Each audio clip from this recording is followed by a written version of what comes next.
Big boss Marathi season 6च्या तिसऱ्या आठवड्याचे latest voting trends आपल्यासमोर आलेले आहेत आणि कुठला सदस्य सर्वात जास्त धोक्यामध्ये आहे ना तेच आपण आज जाणून घेणार आहोत, कारण की खूप कमी वोट्स या सदस्याला मिळत आहेत. तर चला आता सुरू करूया मित्रांनो. त्याआधी तुम्ही आपल्या चॅनलला सबस्क्राईब केलं नसेल तर सबस्क्राईब करा, कारण की खूप मेहनत करून तुमच्यासाठी आपण न्यूज आणि अपडेट्स जे आहेत ते आणत आहोत. तर चला आता मुद्द्याकडे वळूया.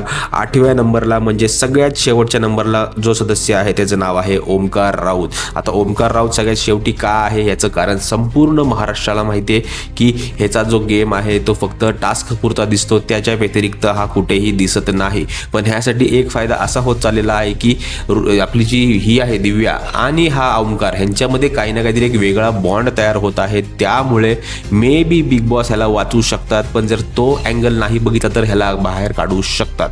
त्यानंतर 7व्या नंबरला येते सोनाली राऊत. सोनाली राऊतला देखील काहीही घरामध्ये एवढं काय एंटरटेन नाही करते ना, काय ज्या गोष्टीसाठी तिला घरामध्ये आणलं होतं भांडण तंटा या कुठल्याही गोष्टी जी आहे ती घरामध्ये करत नाही आहे. त्यामुळे 7व्या नंबरला आहे सोनाली राऊत.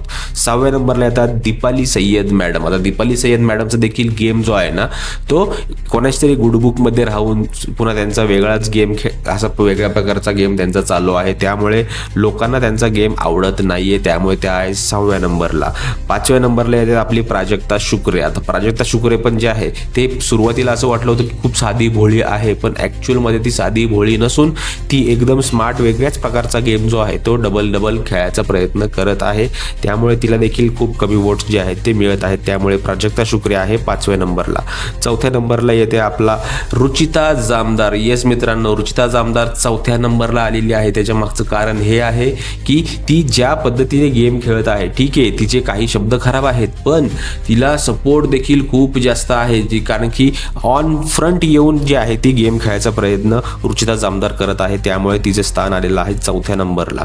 तर 3ऱ्या नंबरला आलेला आहे आपला प्रभू शेळके. आता प्रभू शेळकेला देखील सिंपती मिळायचा गेम जो आहे तो चालू झालेला आहे, कारण की त्यांनी त्याच्या परिवाराबद्दल सांगायचा प्रयत्न केलेला आहे की बाबा माझे वडील ड्रायव्हर आहेत, आम्ही 200 रुपये रोजावर काम करतो. या संपूर्ण गोष्टीमुळे जे आहे आणि प्लस तो एंटरटेन तर ॲक्च्युली करतोच मित्रांनो, त्यामुळे त्याला देखील वोट्स तिकडे मिळत आहेत.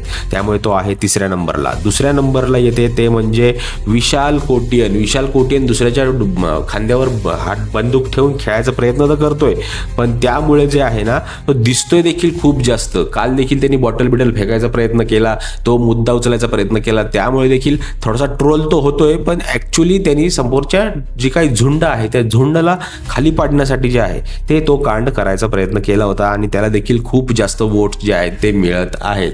आणि 1 नंबरला राज्य करतोय आपला करण सोनावणे. सोनावणे वहिनी बोलणारा आपला करण, जो की पहिल्या नंबरला राज्य करतोय, कारण की त्याचा गेम जो आहे तो एंटरटेन पण करतोय, नाटक देखील करतोय, खुश देखील करतोय आणि काही ना काहीतरी एक वेगळा स्मार्ट गेम खेळायचा प्रयत्न डेफिनेटली तो करतोय. त्यामुळे त्याला देखील खूप सपोर्ट आहे. ऑरेंज गँग देखील त्याच्या मागं आता पूर्णपणे उभी झालेली आहे. त्यामुळे त्याला बिलकुल टेन्शन नाही आहे या नॉमिनेशन्समधून. आणि सगळ्यात जास्त धोका असणारे 2 सदस्य कोण असणार आहेत माहिती आहे का तुम्हाला? एक तर आहे सोनाली राऊत आणि दुसरे आहे ओमकार राऊत. या 2 पैकी एक सदस्य आपल्याला या आठवड्यात घराच्या बाहेर जाताना दिसणार आहे. तुमचं मत काय आहे या संपूर्ण गोष्टीवर नक्की कमेंट करून सांगा, कारण की सगळं जे काय चाललंय ते तुमच्यासाठी चाललंय. प्लस तुमचे जे काय मत आहे ते कमेंटमध्ये मांडा, कारण की मेकर्स त्याच्यावर लक्ष ठेवून आहेत. भेटूया पुढच्या व्हिडिओमध्ये. तोपर्यंत टाटा, बाय बाय.